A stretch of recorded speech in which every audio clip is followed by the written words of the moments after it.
नमस्कार। सबसे पहले तो हमारे क्रांतिकारी नेता जिन्होंने बड़ों बड़ों को राजनीति करना सिखा दिया, जिन्होंने राजनीति को बदल कर रख दिया, आम आदमी पार्टी के नेशनल कन्वीनर श्री अरविंद केजरीवाल जी को जन्मदिन की बहुत बहुत बधाई।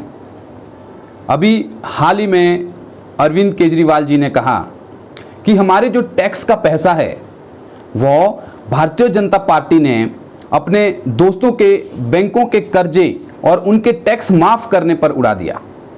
मैं एक बात आपसे कहना चाहता हूं मोदी जी, इस देश का गरीब से गरीब आदमी जो है वो भी टैक्स देता है।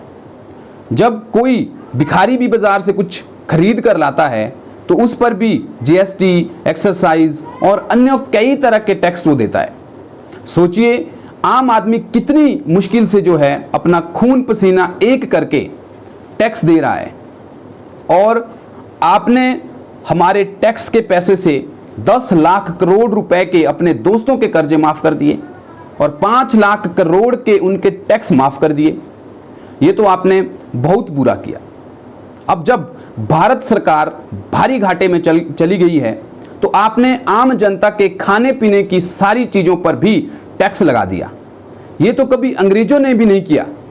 गेहूं, चावल सभी पर आपने टैक्स लगा दिया। इससे भी जब घाटा पूरा नहीं हुआ तो अब आपने जनता को फ्री में मिलने वाली सारी सरकारी सुविधाएं बंद करने का ऐलान कर दिया। फ्री बिजली, फ्री शिक्षा, फ्री इलाज, फ्री बस, फ्री पानी आदि। हमने कभी सपने में भी नहीं सोचा था कि आपसे ये उम्मीद हमें बिल्कुल भी नहीं थी। आपने जिनका टैक्स और कर्जा माफ़ किया है वो लिस्ट आप जारी करें, उनकी टैक्स और कर्जा माफ़ी कैंसिल की जाए और उनसे पूरे कर्जे और टैक्स की जो है वसूली की जाए। खाने पीने पर जो जीएसटी आपने लगाया है वो वापस ले ली जाए। अरविंद केजरीवाल जी ने ऐसे कई देश गिना दिए जहां पर मुफ्त बिजली, मुफ्त पानी, शिक्षा, स्वास्थ्य इत्यादि जैसी सारी सुविधाएं मिलती है, लेकिन सिर्फ भारत एकमात्र एक ऐसा देश है जहां पर इन सभी चीजों पर जो है भारतीय जनता पार्टी गौर नहीं कर रही है। क्या बच्चों को मुफ्त शिक्षा देना गुनाह है?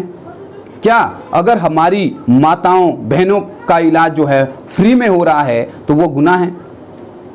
मैं आपसे गुजारिश करता हूं कि जनता की कोई मुफ्त